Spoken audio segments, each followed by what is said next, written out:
இருக்கக்கூடாது. என்ன சுச்சுவேஷன் வந்தாலும் யாரை தான் சார்ந்திருக்கணும்?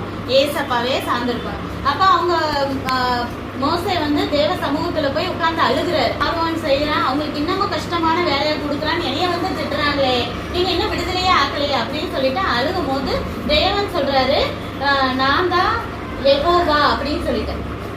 எப்பயுமே இது வரைக்கும் அவர் வந்து இத்தனை வருஷம் ஆச்சு, அவரோட பேரு என்னன்னு சொன்னதே இல்லை. தேவனோட பேர் கேட்டோம்னா இருக்கிறவராக இருக்கிறேன்னு சொல்லு, சர்வ வல்லமையுள்ள தேவன், அப்படி ஒரு காமனான பேர்ல தான் எல்லாரும் கூப்பிட்டு இருந்தாங்க. யாருக்குமே வந்து தேவனோட நேம் என்னன்னு தெரியாது. ஆனா இந்த இடத்துலதான் அவர் சொல்றாரு, என்ன பேர் சொல்றாரு?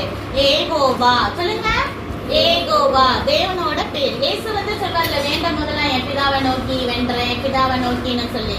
அந்த பிதா அப்பா தான் யாரு? ஏகோவா. அவர் தான் ஹெட், சரியா? ஃபர்ஸ்ட் பிதா தேவன். அப்ப அவர் வந்து சொல்றாரு, ஆபிரகாம், ஈசாக், யாக்கோபுக்கெல்லாம் என் பேர் வந்து சர்வ வல்லமையுள்ள தேவன் தான் தெரியும். முதல்ல உங்ககிட்ட தான் என் பேரை சொல்றேன், ஏகோவா அப்படின்னு சொல்லிட்டு சொல்றேன்.